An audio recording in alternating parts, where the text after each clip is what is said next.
Hello friends, welcome to Dungeons & Dragonfly, where I adapt various characters for use in D&D. I'm Dragonfly9078, coming to you now from my new home on the Big Island of Hawaii. So today, let's celebrate by building Moana of Motunui. For a bit of background, Motunui is an island paradise, protected by a series of reefs that the islanders never cross for fear of the harsh ocean beyond. Despite this rule, Moana, the daughter of the chief, felt constantly pulled to the water, even as she trained to lead her people on the island. When the darkness resulting from Maui's theft of the heart of Te Fiti reached Motunui, draining the life from their crops and driving away their fish, Moana was chosen by the ocean to set sail, find Maui, and restore the heart. So what do we want from this build?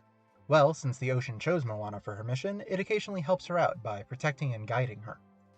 It doesn't do all the work for her, of course. She learns wayfinding from Maui, so she can navigate across vast distances. And before she can restore the heart, she has to cross through a whole ocean of bad. So she'll need to be able to deal with anyone or anything that comes after the heart. Looking over at ability scores, I'll be using a point buy. If you want to roll for stats, that's fine. Just make sure your dexterity, wisdom, and charisma are high enough to multiclass. We'll start off with a 12 in strength. Moana's definitely not weak if she can push over a giant stone statue. Dexterity is 13, she's light on her feet, and adept with ropes and knots. We'll make Constitution 12.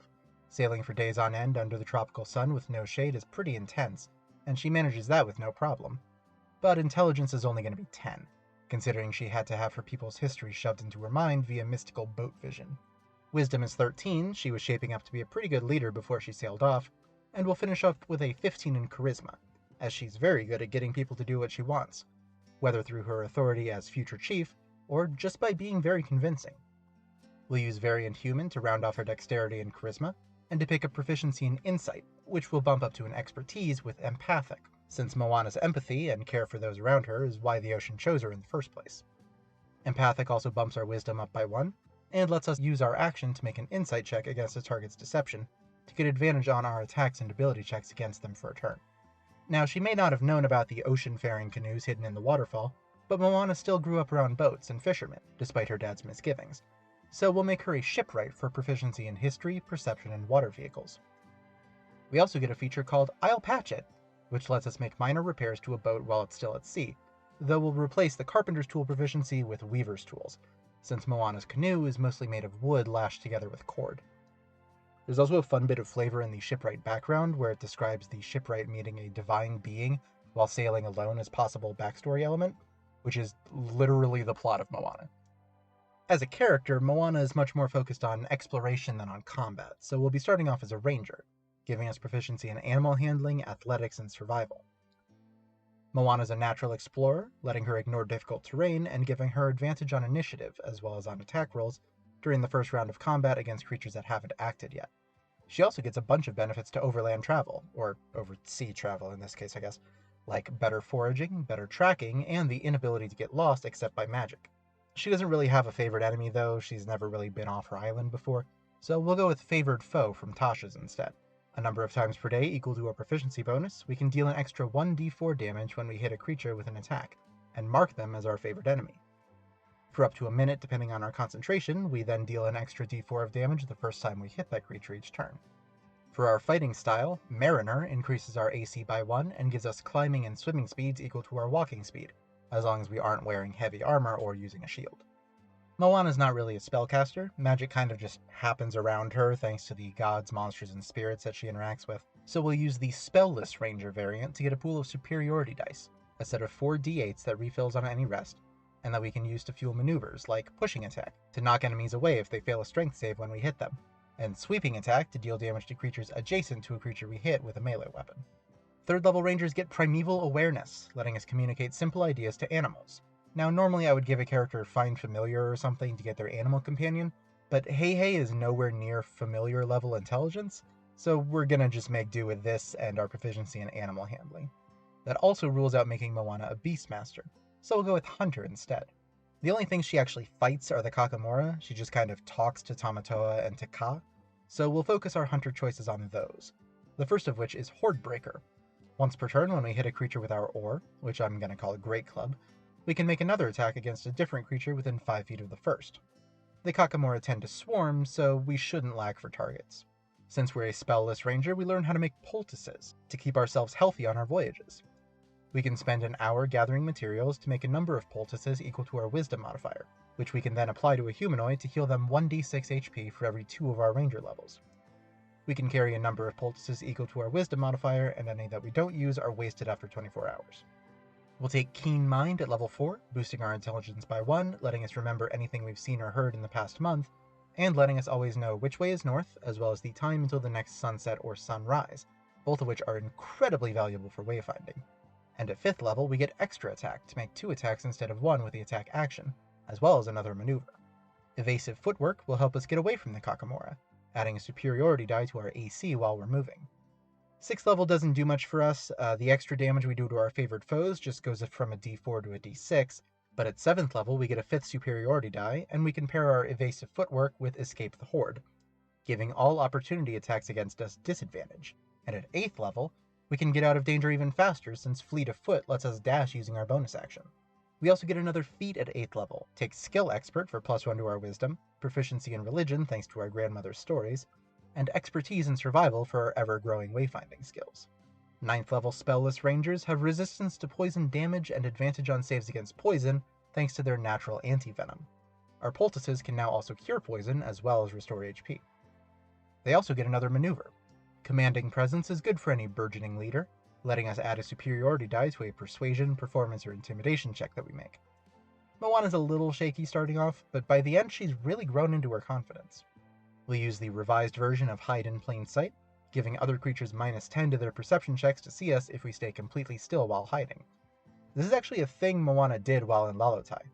As she was being chased by the 8-eyed bats, they don't leave her alone until she drops prone and stops moving, when they clearly lose sight of her. Then she starts moving again, and the creepy mask creature notices her. So we can make a bunch of attacks in one round between our Horde Breaker, Extra Attack, and Sweeping Attack, but what if we could make even more? Well, at 11th level, Hunters get Whirlwind Attack, letting us use our action to make attacks against any number of creatures within 5 feet of us. This stacks very nicely with Horde Breaker and our maneuvers, which just required us to make weapon attacks in order to use them, not the attack action. So we can consider any coconuts in our general vicinity, and then completely wreck them. We'll get 1 more ability score improvement as a ranger. I would round off our intelligence and our wisdom. Then it's time to make friends with the ocean and become a Fathomless Warlock. Fathomless Warlocks can breathe underwater and get a 40-foot swim speed. Moana can't breathe underwater and already has a 30-foot swim speed thanks to Mariner, but she does dive down pretty deep to retrieve the heart after she gives it up, and the ocean can canonically carry her along faster than she can swim by herself. We can also call up the ocean's pseudopod wave thing with Tentacle of the Deeps. A number of times per day equal to our proficiency bonus, we can use our bonus action to summon a 10-foot long tentacle within 60 feet. The tentacle makes an attack against a creature, dealing 1d8 cold damage and reducing the creature's speed by 10 feet for a turn. Then we can use our bonus action on later turns to move it up to 30 feet and make another attack. We can cast Mage Hand to ask the ocean to pick up small objects like the heart or hey and move them around, and Friends gives us advantage on charisma checks against a creature for up to a minute. Once the spell ends, the creature knows we used magic on them and becomes hostile, so hopefully we were convincing enough that attacking us is a bad idea anyway. To help out on that front, we'll pick up Beguiling Influence as our first Eldritch Invocation, giving us proficiency in Persuasion and Deception. For our first non-cantrip spell, we'll dip into the Fathomless list for Create or Destroy Water, as a reliable source of drinking water is absolutely essential on long sea voyages. So at 3rd level we get a Pact boon, and my immediate thought was Pact of the Talisman, with the Talisman being the Heart of Te Fiti. It's a necklace, it's magical, the ocean gave it to her, it seems perfect, yeah? But I'm actually not going to go that way. I'm going with, and bear with me, this might be a little bit of a stretch, Pact of the Tome. Now the Tome can take any form. I don't have the player's handbook in front of me, but I remember it mentioning messy research notes or a large book bound in human skin, something along those lines. So I'm choosing to flavor Moana's Tome as her people's oral history, and most significantly, the huge ocean-faring canoes she found whose sails depict her people voyaging across the sea. They're clearly magical. She beat the drum, there was an answer, and then the torches lit by themselves and she had a vision of the ancient past. The Pact of the Tome gives us any 3 cantrips. We'll take Gust and Shape Water for minor effects related to the ocean, and Guidance to receive advice and, well, guidance from the spirits of our ancestors. Since we took the Pact of the Tome, we can also take the Eldritch Invocation Aspect of the Moon, which makes it so we don't need to sleep anymore, very useful when we're sailing and navigating alone. We'll also grab Find Vehicle to summon a canoe to sail in. At this level we can only summon any non-military land vehicle, but once we can cast 3rd level spells, we can summon a non-military water vehicle that can hold up to 6 medium creatures. At 4th level we get another ability score improvement. I'd raise Constitution to better stand those long journeys. We also get another cantrip.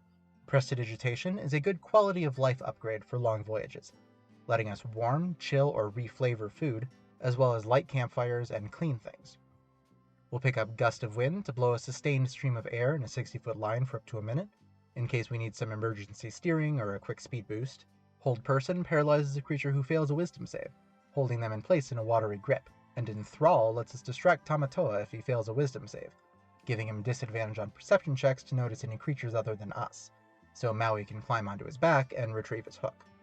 Once that fails though, we'll need to distract Tamatoa again by inciting his greed.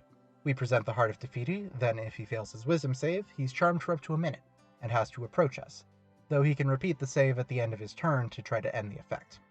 That's yet another concentration spell though, so we'll pick up Eldritch Mind to help us concentrate, giving us advantage on concentration saves. Might also help us deal with how monotonous doing nothing but sailing and navigating for days on end while completely alone must be. 6th level Fathomless Warlocks get Oceanic Soul, giving us resistance to cold damage and the ability to speak underwater. Polynesia is, of course, tropical, but it does get cold up on the mountains, and Moana handles that no problem.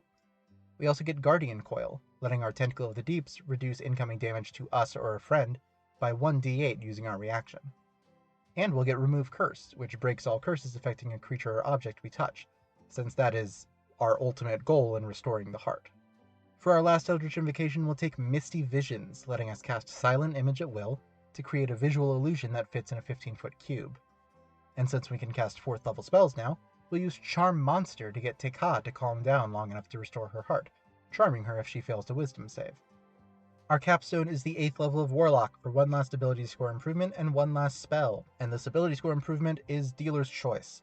Personally, I think +2 Wisdom fits the best, as it gives us better empathy and wayfinding, and shows Moana's growth over the course of the movie. But if you want to pick something else like Charisma for better spell DCs or Constitution for more health, that is totally fine. For our last spell, we'll take Control Water from the Fathomless list. We can control the flow of water in a 100-foot cube, raising the water level, changing its direction, or making a wave or whirlpool. But the most in-character option is parting the water, making the water move aside to form a trench that stretches across the spell's area for up to 10 minutes, depending on our concentration. Now that the build is complete, the question becomes, how good is it? Well, we're an excellent guide, with expertise in survival, natural explorer, find vehicle, and a plethora of other abilities to get our group where we need to go. We can also fight if we need to, and we especially shine when clearing out groups of small enemies thanks to our huge number of attacks, as well as our maneuvers. And finally, a large chunk of our capabilities refreshes on any rest, so we can burn through our spell slots and superiority dice with less caution than a lot of other classes need for their resources. On the other hand, exploration characters are heavily campaign dependent, and we're even more specialized for ocean-going campaigns, so our abilities might end up just not being useful. We also don't have great damage. If we run out of our superiority dice, our Great Club only deals 1d8 damage, so even the hordes of enemies that we're better at fighting might take a couple of rounds to get through depending on how much health they have. And finally, we're a little easy to hit for my taste.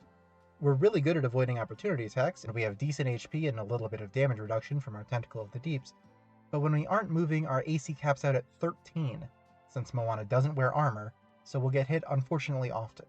But that's okay, Moana isn't really a fighter anyway. Our role is to stay on the boat and deliver our friends across the ocean. If we really need to fight, we can, but for the most part leave the rough stuff to Maui. He'll thank you for it. I am Moana of Motunui. Aboard my boat, I will sail across the sea and restore the hearts of Te Fiti. I hope you enjoyed the build. If you have any feedback or suggestions for characters you'd like to see me build, please leave them in the comments below. Thank you for watching, friends. I will see y'all later.